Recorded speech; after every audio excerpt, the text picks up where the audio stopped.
Yeah. Okay, put that on there. Now possibly you can hear me. Can you hear? Yeah, it looks like I'm recording. So, hello again. How is everybody? How are everybody? So, anybody there? I'll give it a few minutes before anyone gets in. I'm hoping that this all works out technically because I've got a new setup. If I could show you, there's a fellow I know, he's been very good to me now.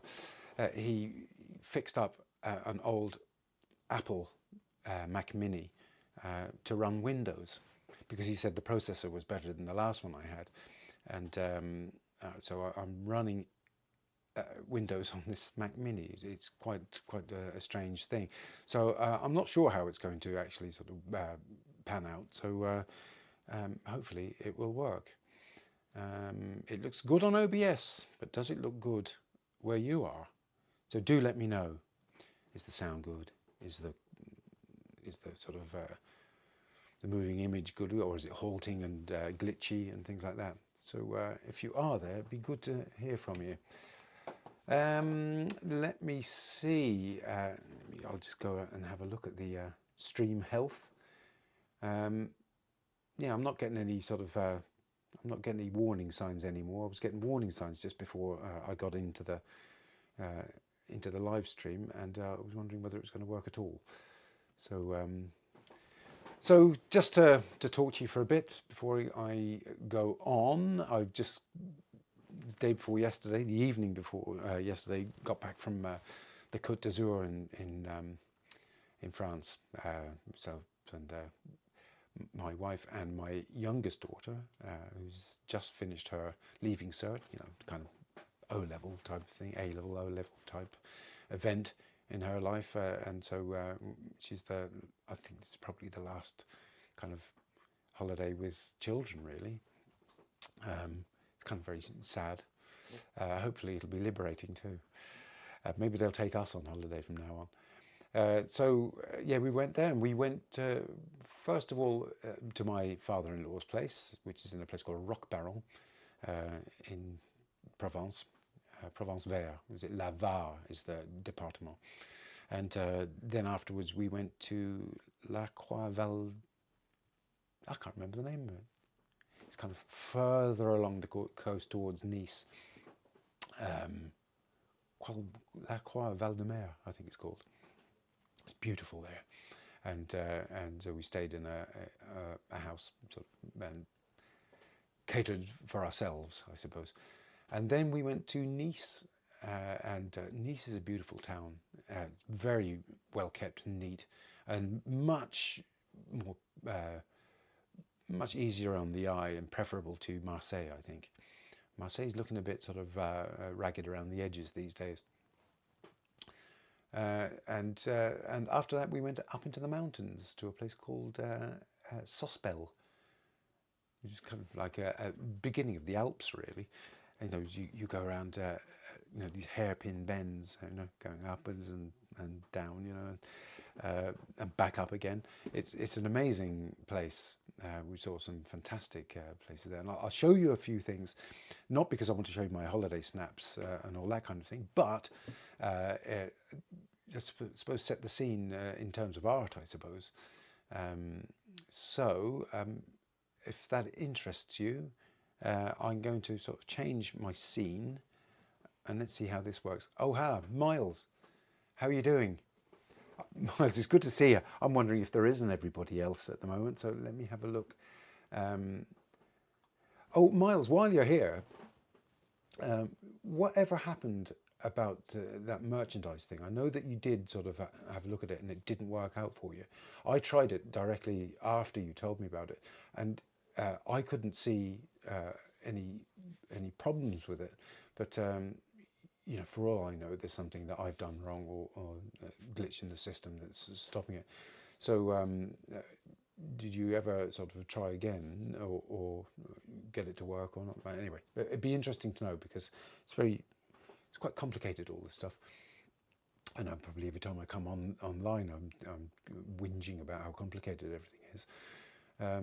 Yeah. So and okay. So what I'm going to do is change scenes. I was just telling everybody, Miles, that I've changed my system. A guy sort of fixed up an old Mac Mini and put Windows on it, which I didn't realise you could do. So I'm operating off that. Hopefully, it's going to be better than the laptop I was using, which is even older than this system. Right, so let's have a look. So let's go to the browser. Hold on for a second to make sure it's in. Yeah, okay, so browser. That's not the browser I want. Hang on, let me see. You're just seeing me. Just give me a moment here. Windows capture. Live streaming photo. Chrome. Not that one either. Ah, that's the one. Okay. Everything's still glitchy while I'm getting used to this. Right, so so that is Sospel. Okay, so that's up in the mountains. It's a town that kind of, you go into it and it kind of looks, oh, it's very, very ancient. I don't think it gets much older than the 15th century. So it was a town that controlled the Salt Road from Turin into France. So that's to set the scene of where I was, or part of it where I was. That's very near the village where I was when we went swimming in there. It's a beautiful spot, highly recommended. We had to climb down a very precipitous incline to get to it, myself and Kathy. And we both had inadequate sandals on, so it was. There was even a cable that to cling onto as you got by a couple of places. So, what else? I said in my little preamble to us, hello, Martin, how are you doing? Martin Harrison, you're very welcome in. Oh, there's another. Right, Miles, you're answering my question from earlier. The link always goes to a 404 page unfound when you go to checkout. I'll try again. Okay, see what happens. Could be because it's priced in euros and UK sterling. Could be. Although I thought it was kind of international, because it's supposed to show in America as well. And to be fair, it's an American system, isn't it? All of this stuff. Anyway, so that is the house of one of the Rothschilds. One of them, oh, crikey, what's her name? As soon as I'm required to remember it, it kind of goes out the window. Anyway, so she was Doris, probably, Doris Rothschild. That's the house that she built in somewhere in the early part of the 20th century, actually.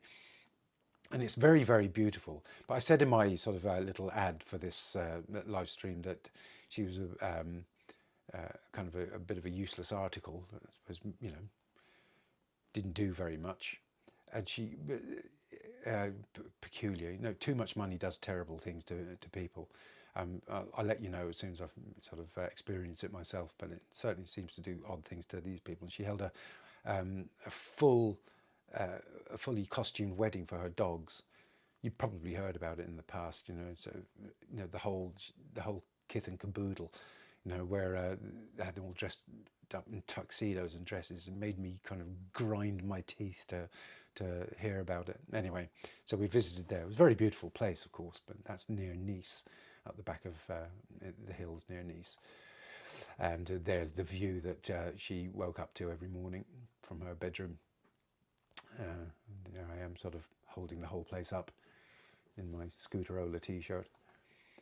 And I went to visit the Maginot Line because I've kind of a strong interest in that period, you know, the two world wars and everything. I think most men brought up in Europe have.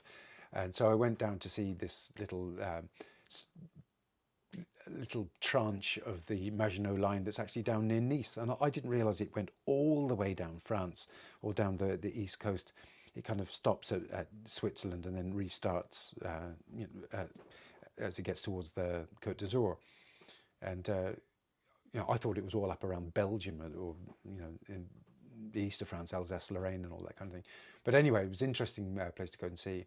And despite the 35-degree heat outside, it was 15 degrees inside, so it was very cold. And I'm a little bit, how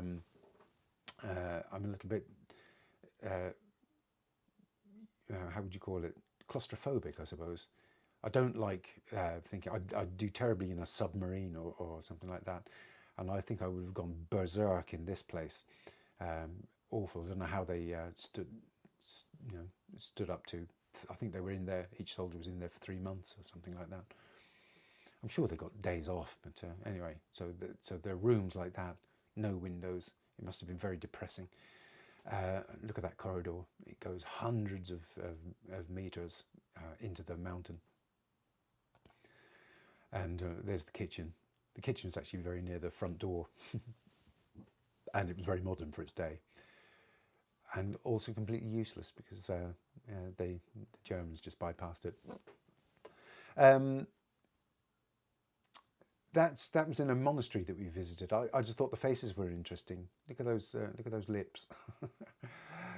It's a good reference. All of this is material, isn't it? So material to use. Look at those.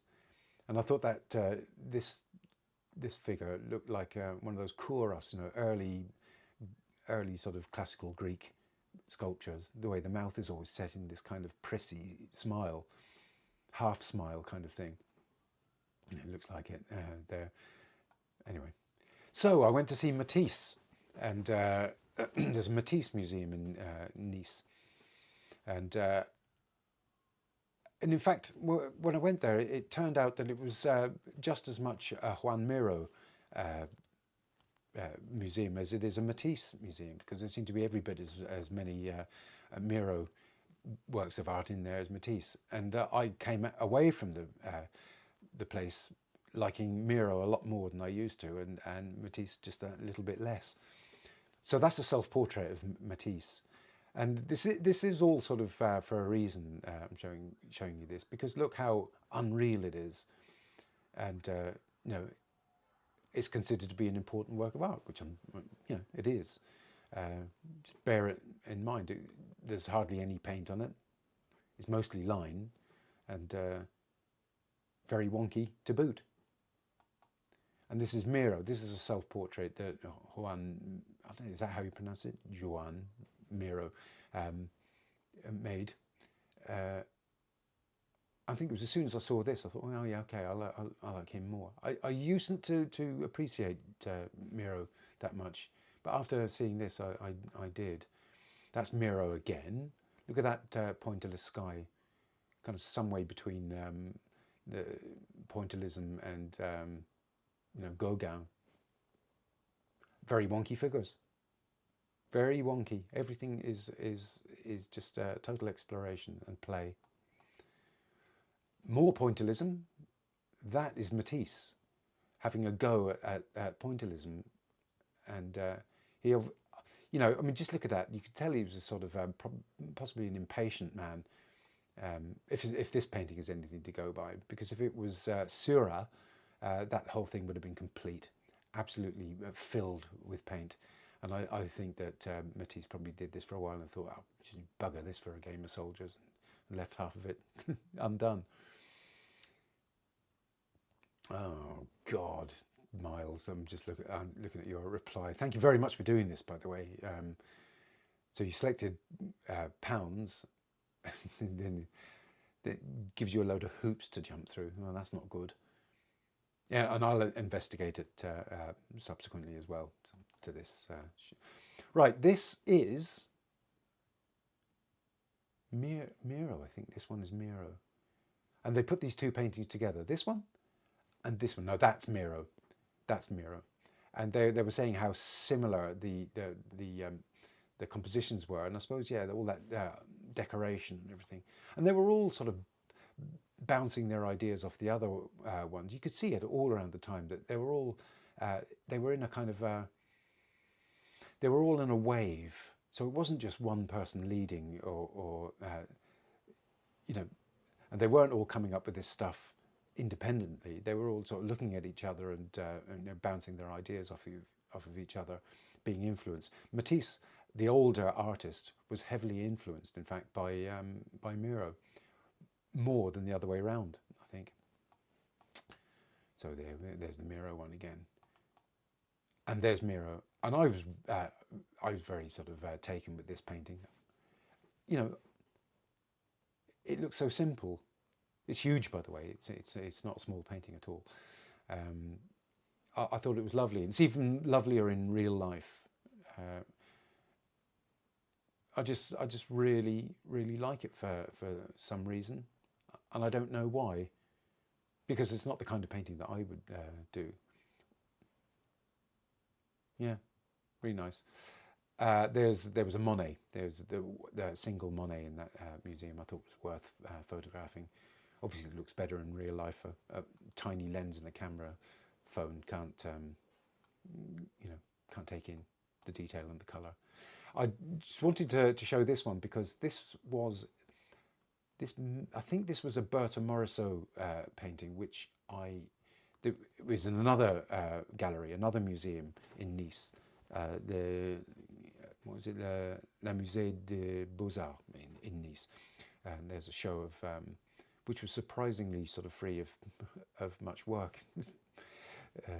They had a good Morisot exhibition, but it wasn't very much else. But look at the gratuitously heavy amounts of white paint there. And I think, and I do it myself, is I get to that point where you're putting on the highlights, and I start loading on the paint. For no other reason, because you could do it with a much smaller amount of paint than that. But no other reason. I think it looks great, and it's just nice to slather on the paint sometimes. Ivor, how are you doing? It's good to see you. Welcome back. So there we go. Let me have a look. What's next? Yes. So the absence of paint on this sketch as well. So Berta Morisot, like most of the women impressionists and indeed other kinds of painters in those days, were it was socially unacceptable to be painting the kind of subjects that men were painting. It seems, according to the gallerists and museums. And so they did paint a lot of children and gardens and things like that. And look how little paint is on there. And look how cursorily it's applied. So really, it's only the head and the hat that's described. Okay, and there it is again. That's Berta Morisot, and I think it's Julia, her daughter, who became an accomplished painter in her own right later. Well, that's it for that. Let's go back to me.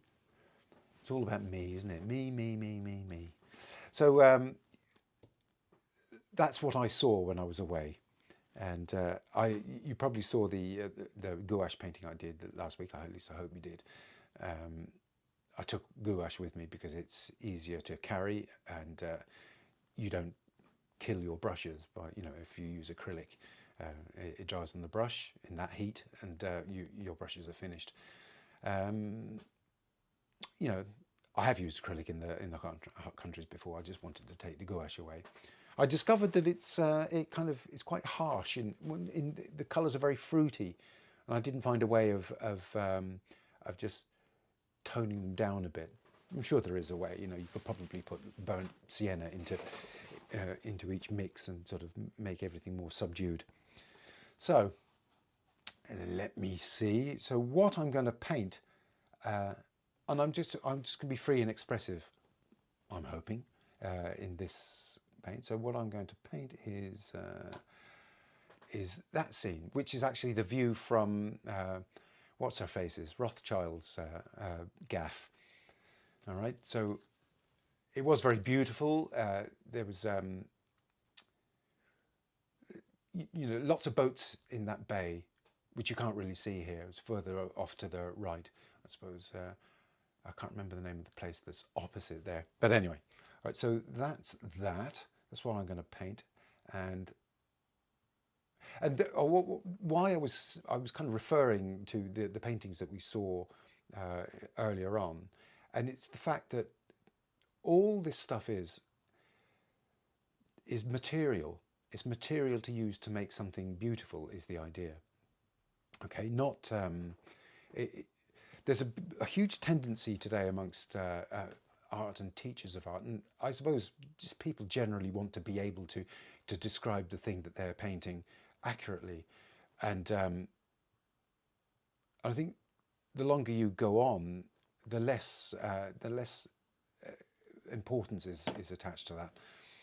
And you could certainly see that with the Impressionists. All they had was material, and they made things from the material. The tendency today is to sort of try and get these accurate sort of paintings. They are beautiful and everything, but I find them to be a bit staid. You know, I'm not sort of deriding them at all. You know, it's hard to do, and it looks beautiful, but there's an awful lot of it, and you know, maybe you should be striving for individuality a little bit more. Anyway, that's the way I'm thinking at the moment. You know, the more imagination you can get into your paintings, the better, I think. So if you're still willing, I'm going to go to the palette. Okay, all right. Okay, so this is what I'm going to paint. So there's my solvent, and because I only got back from France, I have to use white spirit because I haven't got anything else. Let me just turn off this phone. I don't want it to go off while we're okay. That's all right. So let's get some white down there.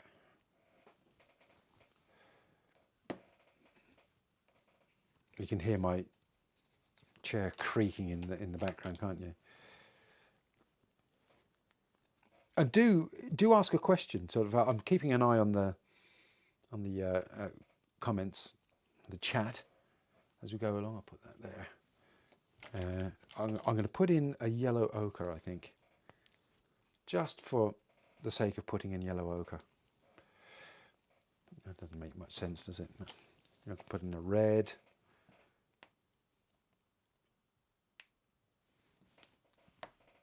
Okay. And a blue. I'm going to use ultramarine today. And burnt sienna. Good God, I'm tearing the skin off my fingers by... that's it. These haven't been opened in a while. And Griffin alkids is... you know, once they're exposed to a bit of oxygen, they start to set. There's my brushes. You've got a selection there. Let me just see if I've got... It'd be nice to have a viridian green. Yeah, why don't I put in a viridian green? Put this one. There we go.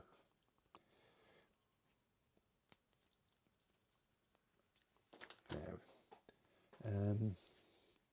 Do you know what I'm going to do? I'm going to bring up that picture on photos. Let me have a look.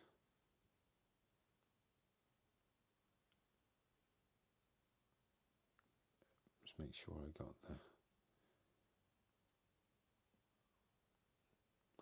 my printer doesn't print in colour anyway, so.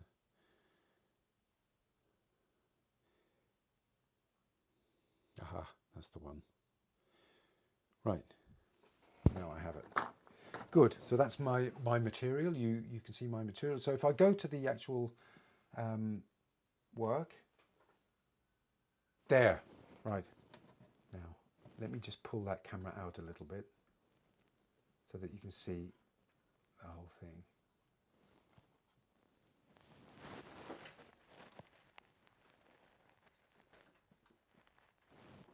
You know, you go away for a few bloody weeks and then you forget how to do all this stuff.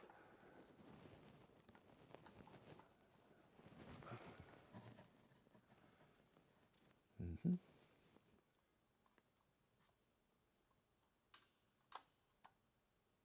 You're supposed to have all this prepared beforehand.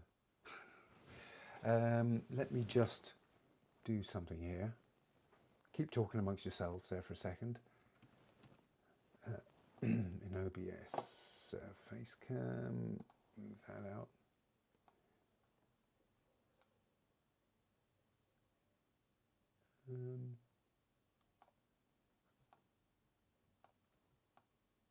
No.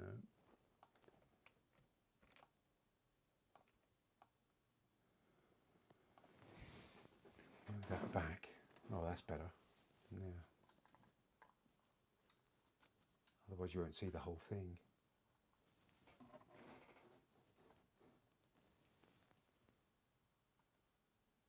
Is that it? Right. That'll do. So, let's do a drawing. So we've got two palm trees. We've got a kind of a headland, got the bit of the sea, sky, and then vegetation and a few houses, a few roofs. Yeah. Okay. So let's try that. So that's our material. Let's think of it just as material. Don't sort of think it's you've got to get perfect results. I'm just there. I'm just sort of describing the extent of my canvas. So put that across there. Great. I'm trying to sort of think of this like you know, Miro would have done it, or any of those Berta Morisot or people like that. So right, so we've got this. Come here. So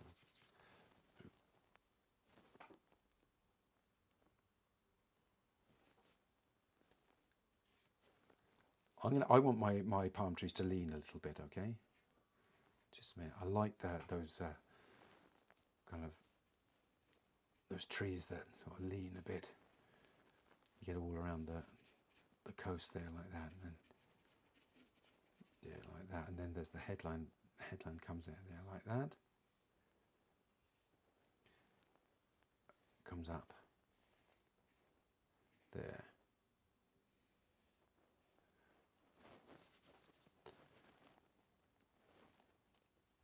Okay, and there's all different greens there. That one can come all the way down there.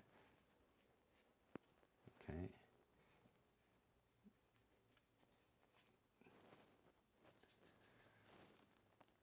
Push that down a wee bit.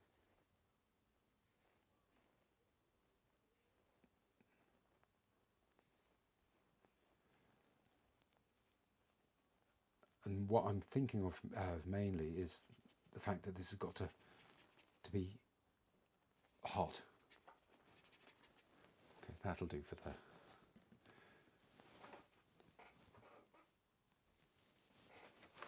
Make sure I've got my rag. Always have your rag.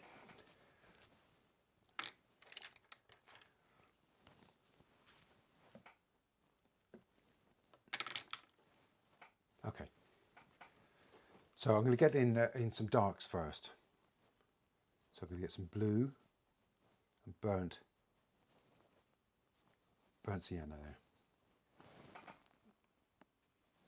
There, that can be dark.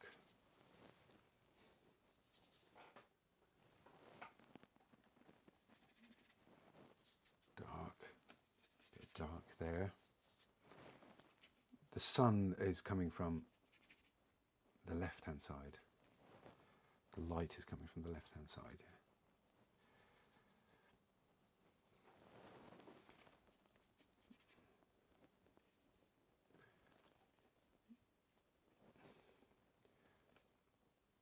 And you know what? It'd be nice to have one there as well. Like that. That's further down the hill and away from us. Okay, so I'm going to grab some Viridian.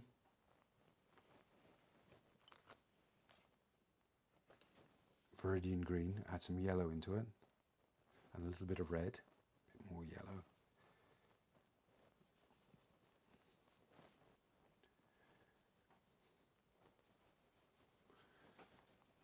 Okay, and then describe some of this around here.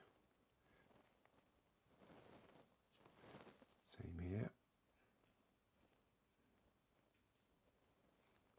Imagine if you were there, I suppose. If you were there, you'd be sort of baking in the heat.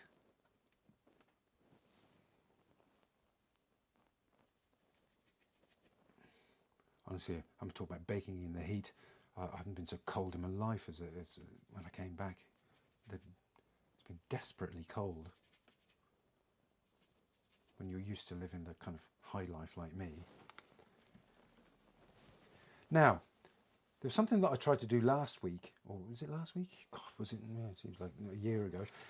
With the gouache, was make a nice sky colour with phthalo blue and red it was, and white. But I don't have phthalo blue. Phthalo blue is a kind of a greenish blue, but I'm going to use ultramarine and white. That'll give me a kind of a reddish blue. Maybe I won't need to use so much red to make a kind of a violet-y kind of sky.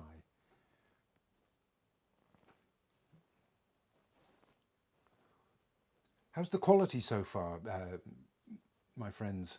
You know, is the video stuttering or anything like that? And the sound?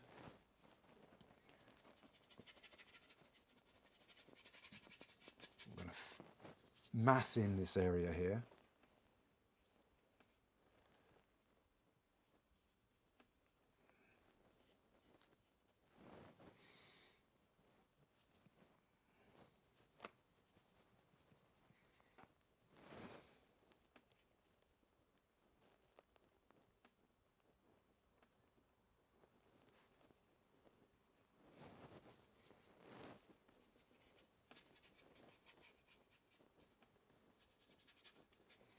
Okay, and then there was a few pink clouds down below at the skyline. Bit warm, bit of yellow into it, bit of red, bit of white.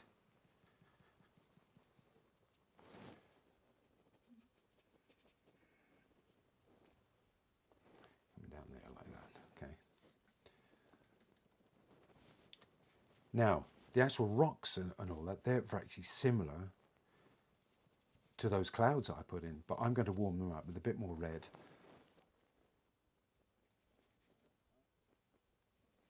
Just to make something more, I suppose, viewable. Come there like that, there like that, and then as the land rises up from behind, it gets kind of like a pale green. Video quality is good. Could be a bit louder though. No, you're right. I'll try and talk a bit louder. Do you know what? Tell me if that's any better, because the actual the microphone was pointing away from me. Just tell me if that's any better. All right, I'm going to get some sky colour and then some Viridian green, and mix the two of them, bit of yellow, bit of red, and go for a very pale sort of a pale green for all of this around here. It's got to be far away.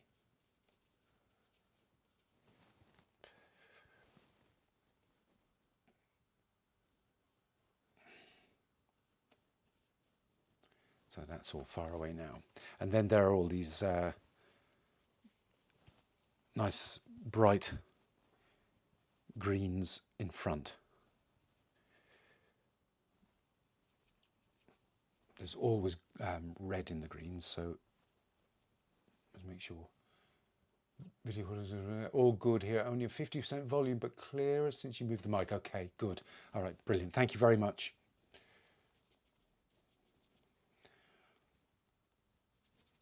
That there, around there like that. Really, that's just massing all that in.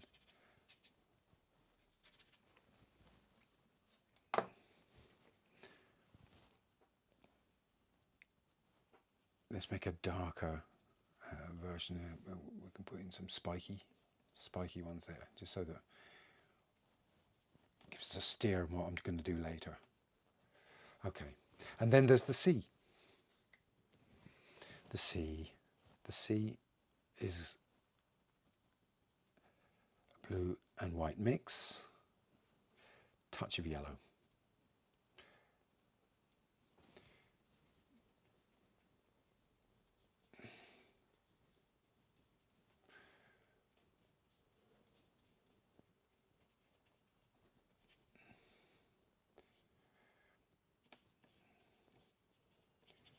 There we go.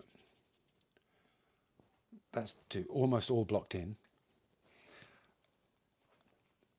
And that palm tree on the left it's covered in some kind of, I don't know, what do you call it, a parasitic plant or other. I'm not sure. It sort of looks as if it's ivy or something, but I don't want that. I want these, it's an opportunity for me to show the heat of the place by making them much more red. There. Do you remember, it's just material. All of this is just material for you to use to make the painting. I mean, that's the painting blocked in, really. Just want to make sure that I push that in. So that's what I'm dealing with. Let me get another brush. So this brush here, if you can see it, is it's kind of an oblique, flat, bright. Okay, so it's like a chisel, but it's oblique. So that gives me the opportunity of having a point as well. Always got to have a point in your video. So let's get some darks in, maybe at the crest of that hill there. Just some detail to provide the illusion of undulation, function, all that kind of stuff.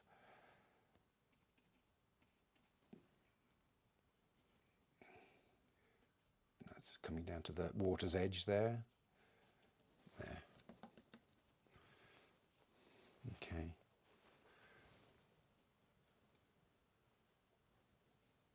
There we go. And now I'm going to I'm bouncing around as usual in the painting, bouncing from one place to the other because I'm trying to bring the entire painting together in one go. All right. So let's put in some description of vegetation.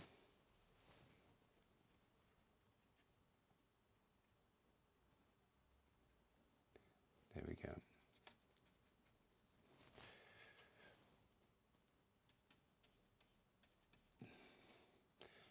There we go. And that can be pushed up a little bit there. There. And now there are some other trunks there which are red.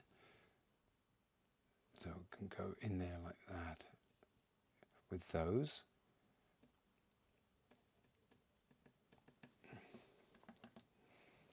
There's a beach, isn't there? Let's put a beach in. I'll use that sort of warm rock colour. You're amping up, well, I'm amping up the heat and the vibrancy. I'll use a little bit of yellow ochre in that actually, that'd be nice.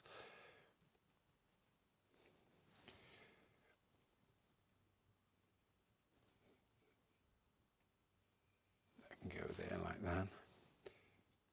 A little bit of undulation in that hill.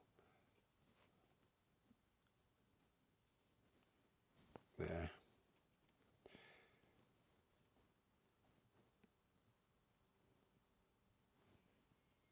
Okay. Right, back to the palm trees. I'm going to make a dark green just by mixing the viridian and the ultramarine, a touch of red. Okay.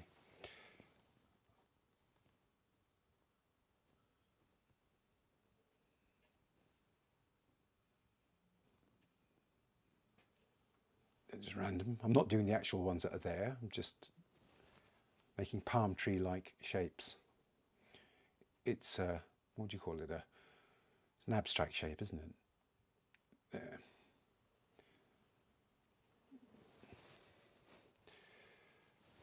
And here too.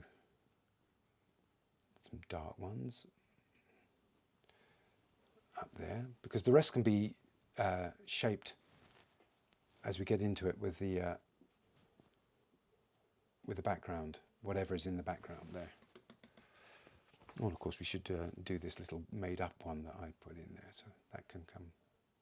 Maybe I can have that one sort of pointing in a different direction.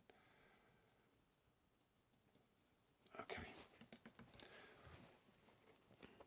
And then there's some areas that are in light, but green.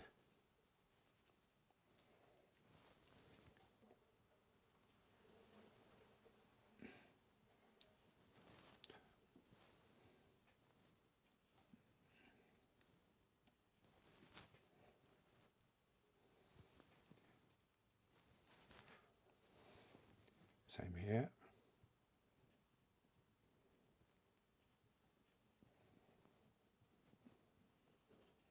Okay, now back into the sky.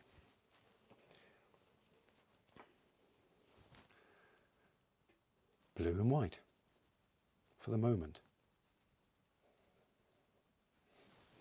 Okay, so let's push the paint in to create the illusion of those fronds, or whatever they call them, the palms.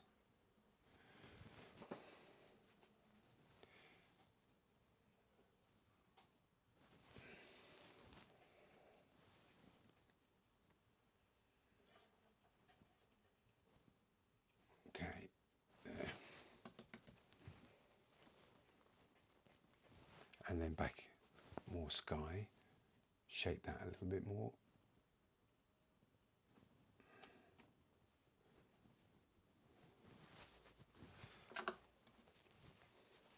Right, I quite fancy now, remember if we're talking about just material, aren't we? So let's do a little bit of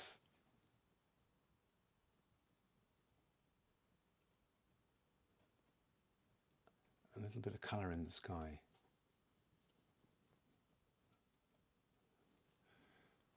Like Miro did. And Miro, well, maybe he was the first one to do it, but I don't think he was, you know. They were all looking at each other's paintings and having a go themselves. Let's see what I can do with the pink around here too.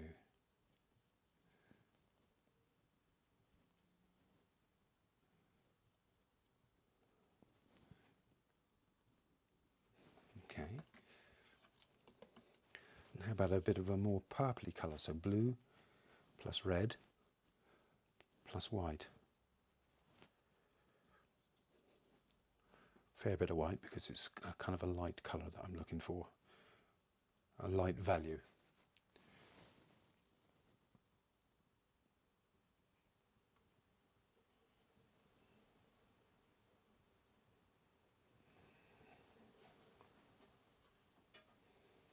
And maybe even that can go into the sea a little bit.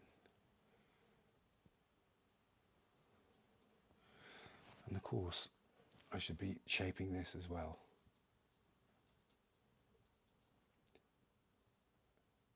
I think what they did so well, the Impressionists, was that they were kind of half painting the actual subject so that you could recognise it, but they were painting the story of the place rather than the actual place in many cases. Let's put a bit of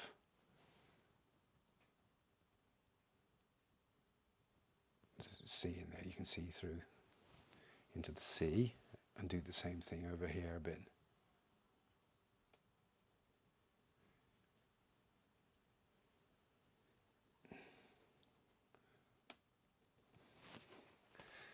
Now, I want to push back. I'm going to cut that trunk back. It's too broad at the moment.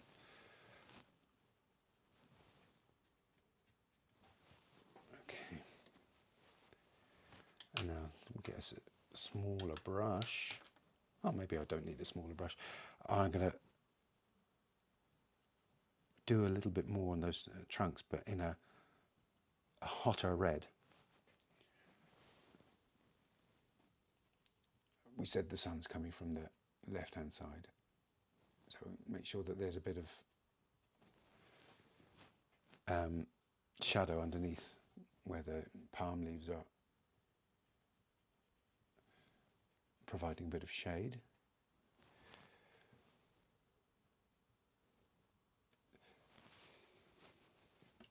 This board that I'm painting on, it's about A4 in size. Let's get a bit of red, green here, and ooh, I need to be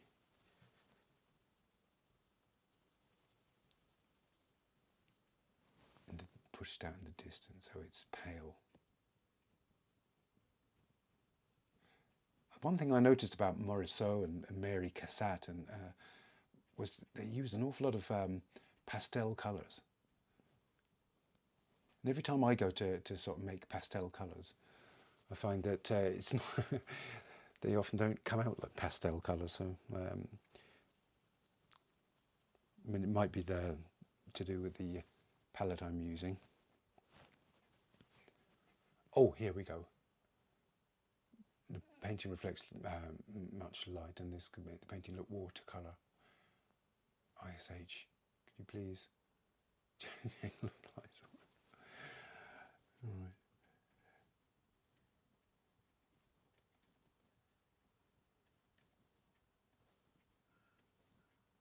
Now, let's put that in there like that.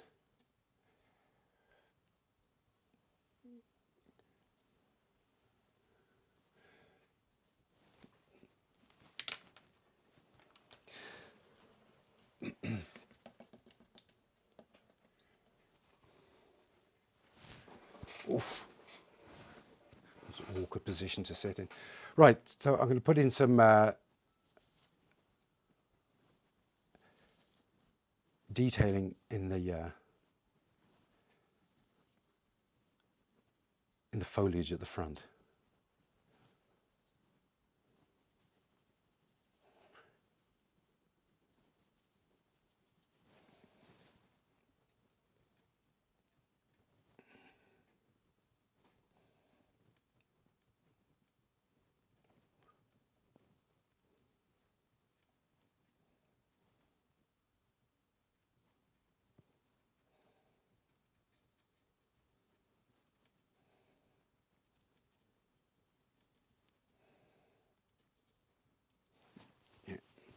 Now I will change to a smaller brush now. Let's get some blue.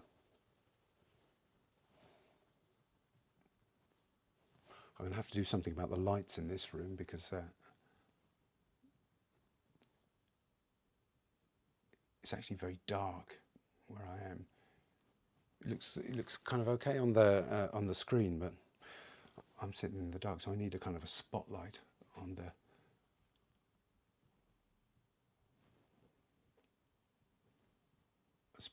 actual work and my palette. So that could go around there like that.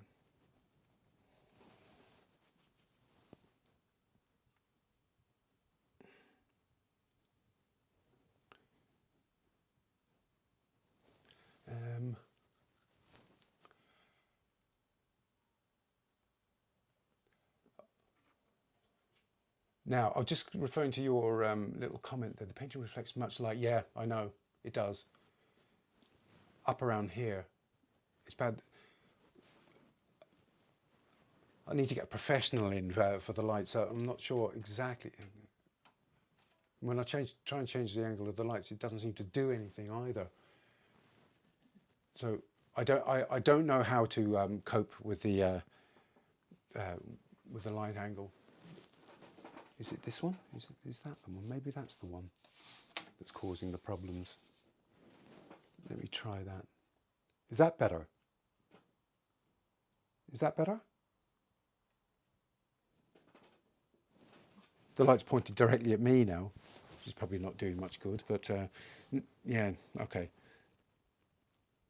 It took me a while to figure out what you actually meant, and I can't read your name either. I wish I don't know any. I don't know how to pronounce the Cyrillic alphabet.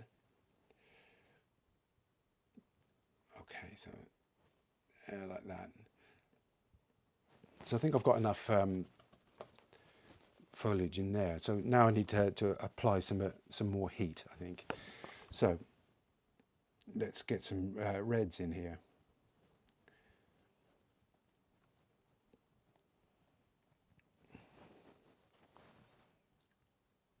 And there are sort of there is a lot of red around here.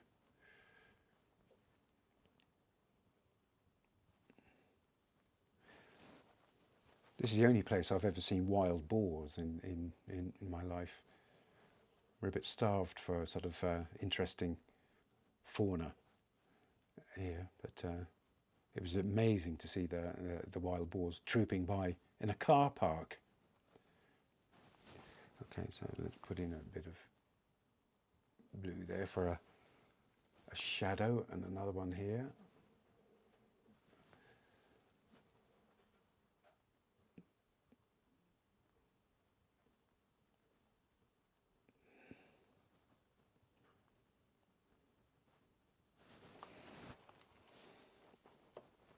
And this lighten up.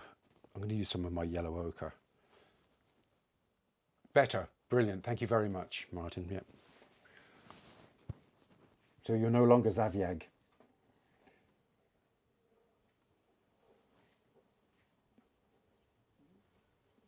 That always threw me, that.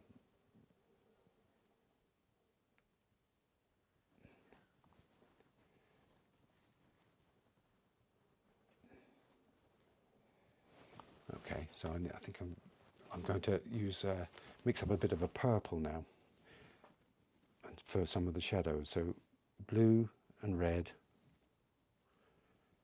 a bit more blue than red.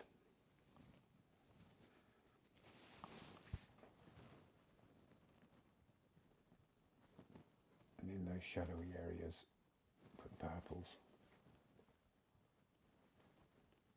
I think I made the point about painting where you visit rather than taking photographs. I never look at the photographs. I just kind of realised the other day that I've never looked at my wedding video ever since it was done, which was what, 30, must be almost 30 years ago. But I think my wife would have objected. I'll just start to paint at the wedding. Okay. Now I need to put in some indication of lots and lots of very far away buildings.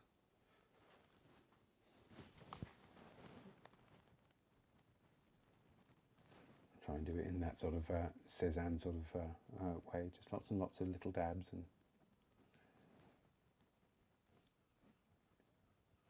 Cézanne used he seemed to use a lot of black in his painting, which I never really took to, even though that I often will have black on my palette.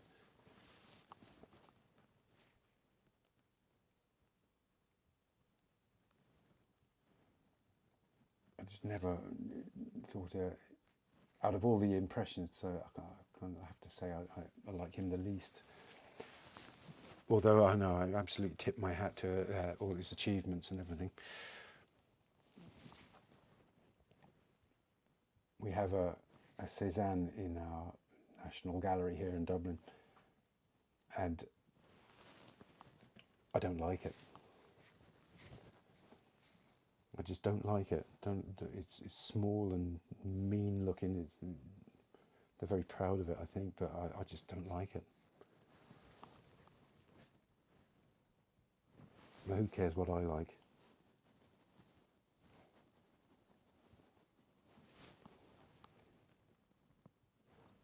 Get some more light in here.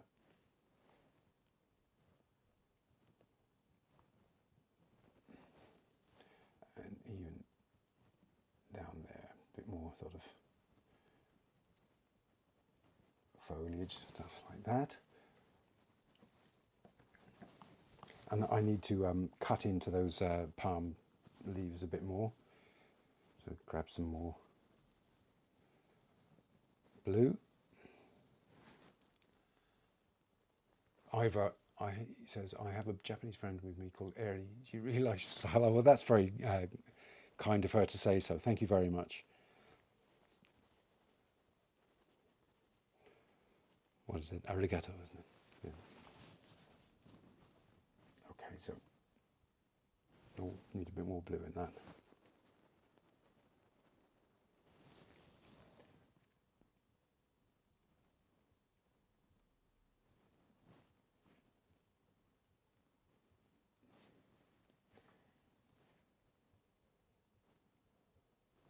I'm not particularly fond of palm trees either, but I think they're kind of the messiest looking trees.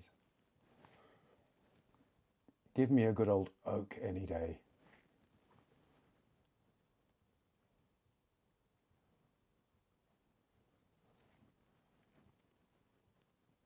Or the mighty elm.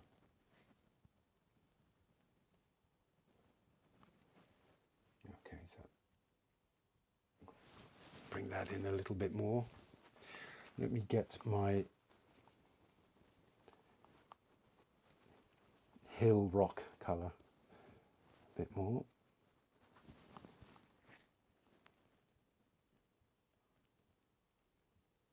And I can shape those a little bit as well.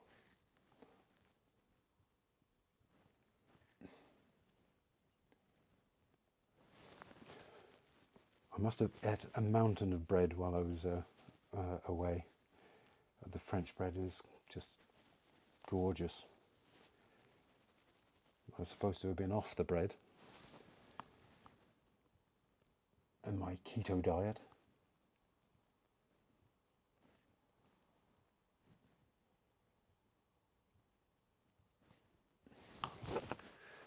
There's some nice sort of red in there, can be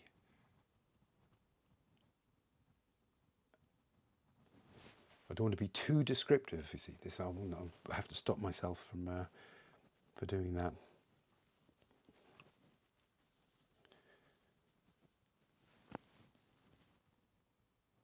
Get a bit of cool shade on that side.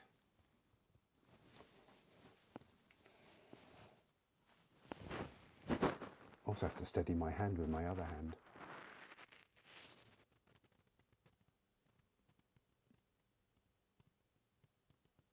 Sculpt those palm fronds in a little bit. It's gone a bit spindly now, isn't it?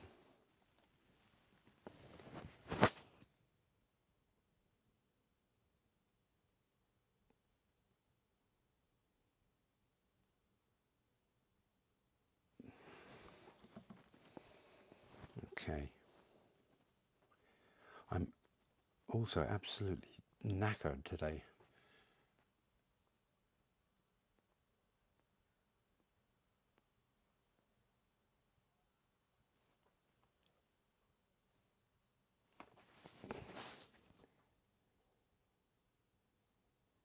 Yeah.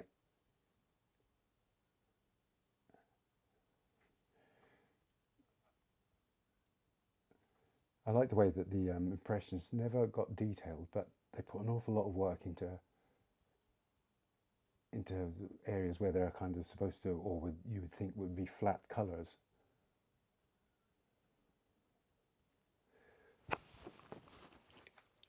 Now I'm going to amp up those pink clouds, I think.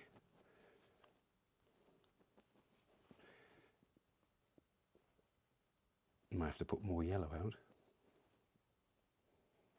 Yes, I will. That yellow has become dirty.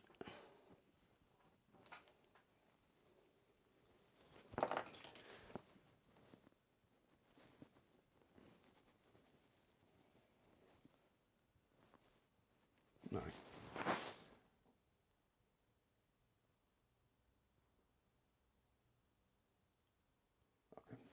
Change that a little bit as well.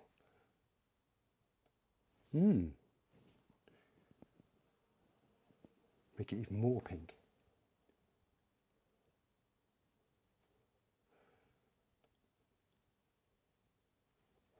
And I think it needs it in here as well. It needs to have that contrast of temperature.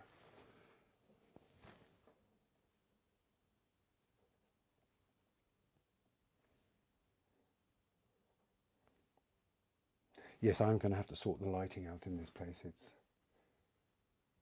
Lighting is a skill on its own.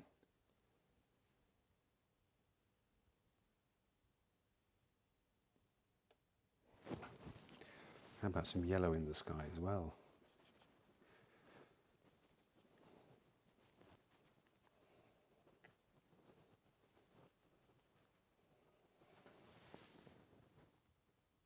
No, it's too yellow.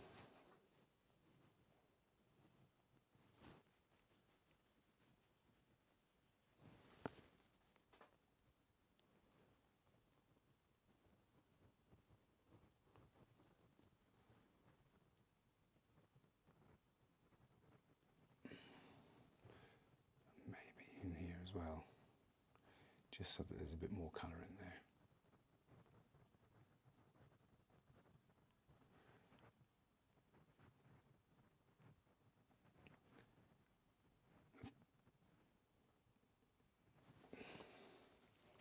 And now, get some blue.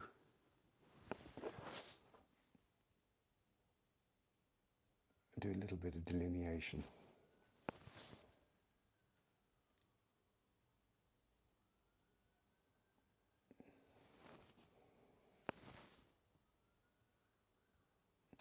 You know, I'm not naturally a very colourful artist. Probably, I'll show you later, but I can be quite sombre, I think. So for me, it's kind of, it's a little venture, an adventure into the unknown, you know, to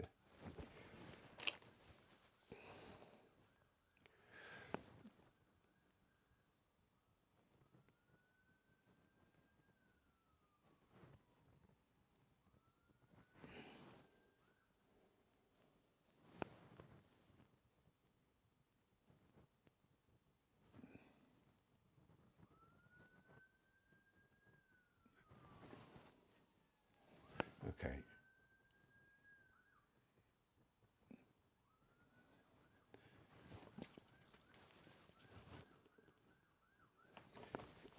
If you could see me now properly, you'd see I'm tipped over to the left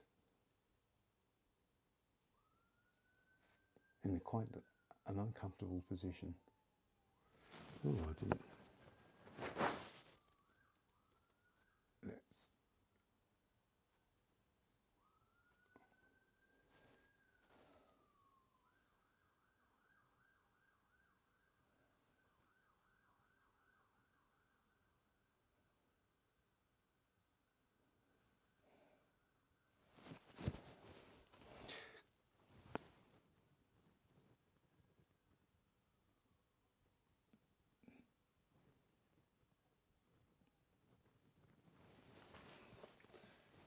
That'll do. I think that'll do. I'm not going to do any more anyway. Let me see.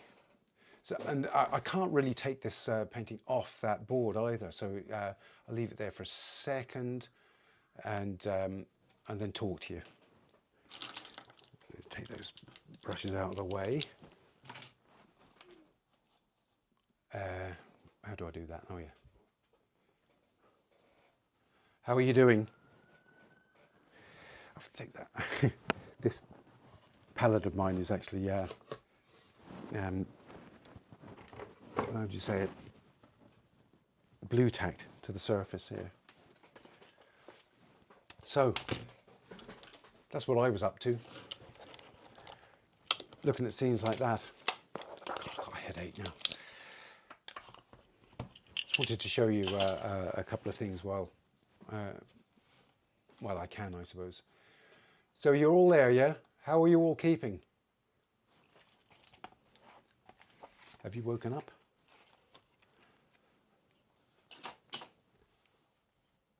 Where are we? Let me change this. Okay, so to the palette again. Just thinking about how somber I can be. My natural inclination is to keep things sort of, how would you say, subdued. So let's have a look at my sketchbook. I can give you an example. Yeah, so I'm more into sort of depicting sort of scenes from my childhood and things like that. There's, for example, there's my dad. Thank you very much. How do you pronounce it? Oh God, yeah, I can't ask you how you pronounce your name because you can't say anything, can you? But thank you very much for that. Let's have a look. So, for example, you know, that's a scene from when I was, I don't know, must have been 3 or 4.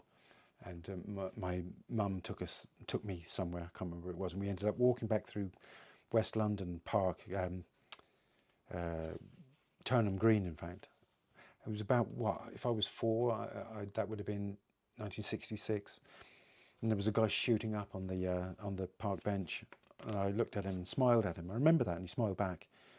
I kind of, you know, I wondered, did he survive? Let's have a look. Well, I was on holiday though. Oh, there's that was work for a bit of street art that I did.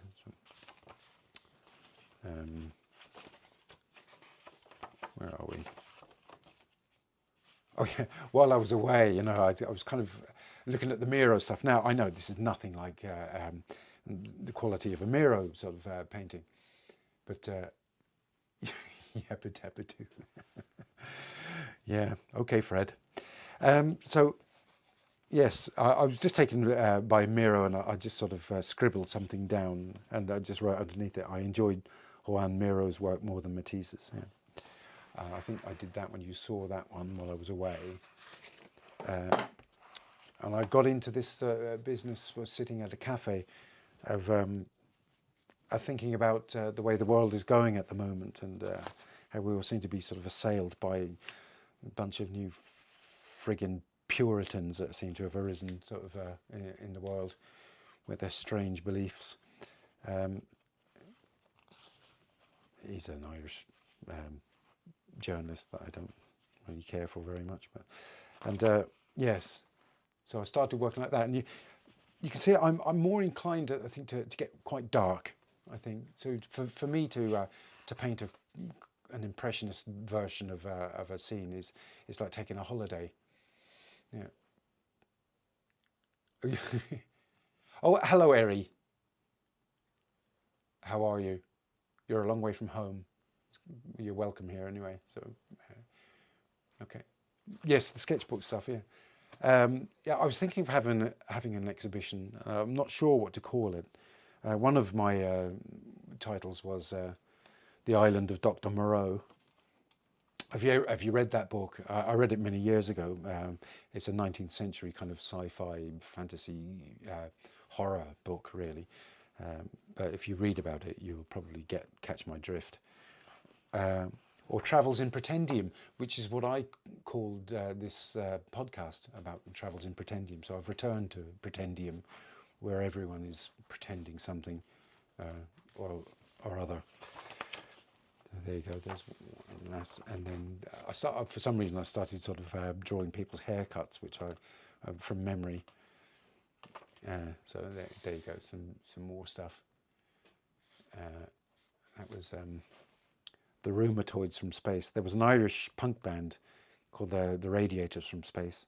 At least I think they were Irish. But anyway, this is what they probably look like now. And speaking about sort of painting instead of taking photographs, that's the